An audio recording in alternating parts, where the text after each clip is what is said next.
Quando a gente pensa em depressão, a primeira imagem que vem à mente é, quase sempre, a de tristeza. Mas a verdade é que a realidade é bem mais funda. É uma trama super complexa que afeta milhões e milhões de pessoas. Nessa análise de hoje, a gente vai desvendar essa trama, sabe, camada por camada. Vamos começar pelo impacto global e ir afunilando até chegar nas mudanças que acontecem dentro do nosso cérebro. Para a gente ter uma ideia do tamanho do problema, vamos começar com um número que é, assim, impressionante: 5,7%. De acordo com a Organização Mundial da Saúde, essa é a fatia da população adulta no mundo inteiro que vive com depressão. Isso significa centenas de milhões de pessoas. Fica claro que não é uma questão isolada, né? É um desafio de saúde global. Pois é, por isso é tão importante entender que depressão vai muito, mas muito além de um simples mau humor. A nossa jornada hoje vai passar por 3 níveis. Primeiro, o impacto no mundo todo. Segundo, a experiência pessoal de quem passa por isso. E por fim, o que a ciência já descobriu sobre o que acontece lá dentro do cérebro. Olha, essa linha do tempo aqui conta uma história que, sinceramente, preocupa. Dados de um estudo gigantesco, o Global Burden of Disease, mostram que desde 1990, a prevalência do transtorno depressivo maior aumentou mais de 56%. Repara só no pico em 2020, um reflexo claríssimo do impacto da pandemia. Ou seja, o fardo da depressão não é algo estático, ele está crescendo. Mas quem são as pessoas por trás desses números? Embora ninguém esteja imune, os dados mostram que alguns grupos são afetados de uma forma desproporcional. As mulheres, por exemplo, têm uma prevalência maior. E para grupos em momentos de maior vulnerabilidade, como grávidas e mães no pós-parto, o risco é ainda mais alto, passando dos 10%. Bom, saindo um pouco da escala global, vamos agora para o nível pessoal. Como é que a depressão se manifesta no dia a dia? Além dos sentimentos, ela acaba moldando hábitos, rotinas. Um estudo bem interessante comparou os padrões diários de pessoas com depressão com um grupo de controle, e o que eles acharam é muito revelador. As diferenças são nítidas, né? De um lado, o grupo com depressão relatou sentir mais estresse, mais ansiedade e mais solidão. E os hábitos refletiam isso, com consumo maior de refrigerantes e até uma saúde bucal pior. Já no outro grupo, o de controle, a gente vê mais vitalidade, mais energia, associada a hábitos como o consumo de sucos e saladas. Fica bem claro como a depressão se infiltra em todas as áreas da vida. Oficialmente, para um diagnóstico de episódio depressivo, é preciso que um conjunto de sintomas persista por pelo menos 2 semanas. E não é só tristeza. É a perda de prazer nas coisas que antes a pessoa gostava, a dificuldade de se concentrar, aquele sentimento constante de culpa ou de desesperança e até mudanças bem físicas no sono e no apetite. É uma experiência que drena a energia, a vitalidade. E tudo isso nos leva à pergunta fundamental. A gente já viu o impacto no mundo e na vida das pessoas.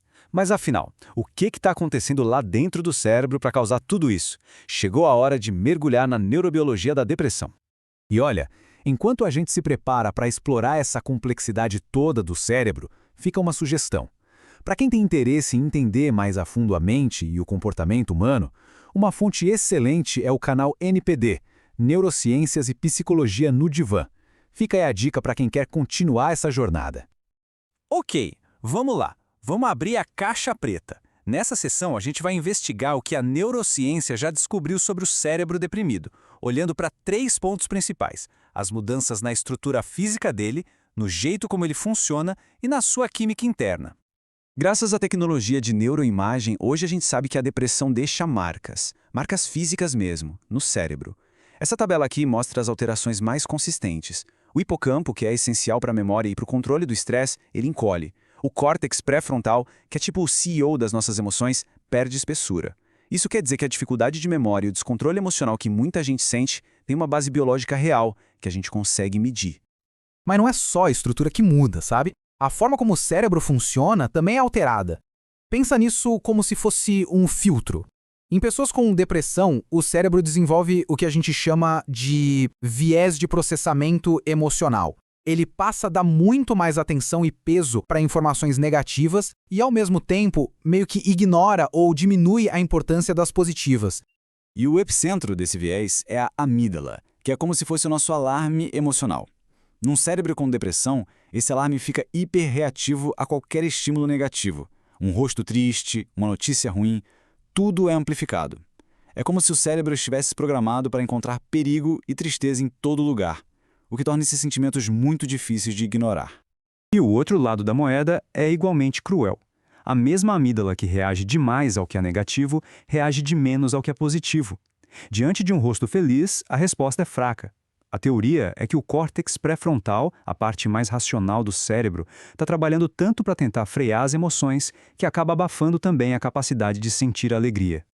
Mas como essas informações viajam pelo cérebro? A resposta está na sinapse. Pensa assim: os neurônios se comunicam liberando mensageiros químicos, os neurotransmissores, num espaço minúsculo. O neurônio seguinte captura esses mensageiros e a mensagem segue adiante. O que acontece na depressão é que esse sistema de comunicação falha. Neurotransmissores importantes, como a serotonina, podem não ser liberados o suficiente ou podem ser recapturados muito rápido, interrompendo o fluxo de informação que regula o nosso humor.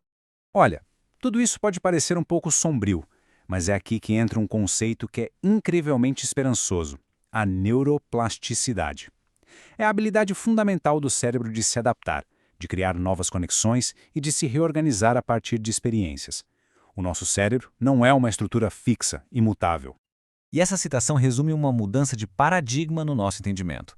A depressão não é mais vista só como um desequilíbrio químico, mas sim como uma falha da neuroplasticidade.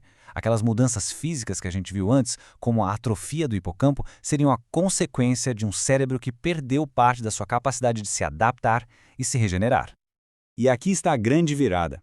Se a depressão é uma falha de plasticidade, então a recuperação passa por reativar essa capacidade.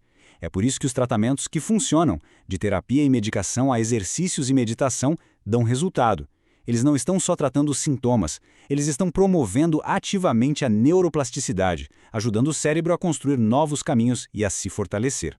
A neuroplasticidade é, sem dúvida, um dos campos mais promissores da neurociência. Se bateu a curiosidade sobre essa capacidade incrível que o cérebro tem de se transformar, o canal UNPD, Neurociências e Psicologia no Divã, tem muito conteúdo para aprofundar nesse tema. É um ótimo jeito de continuar essa exploração. E a gente termina com uma reflexão. A nossa compreensão sobre a depressão saiu de uma ideia de tristeza para uma interação complexa que é global, comportamental e neurológica. Mas a descoberta da neuroplasticidade nos dá uma perspectiva de esperança. Se o nosso cérebro é, por natureza, capaz de mudar e de se adaptar, isso nos leva a perguntar: qual é, então, o verdadeiro limite da nossa capacidade de resiliência?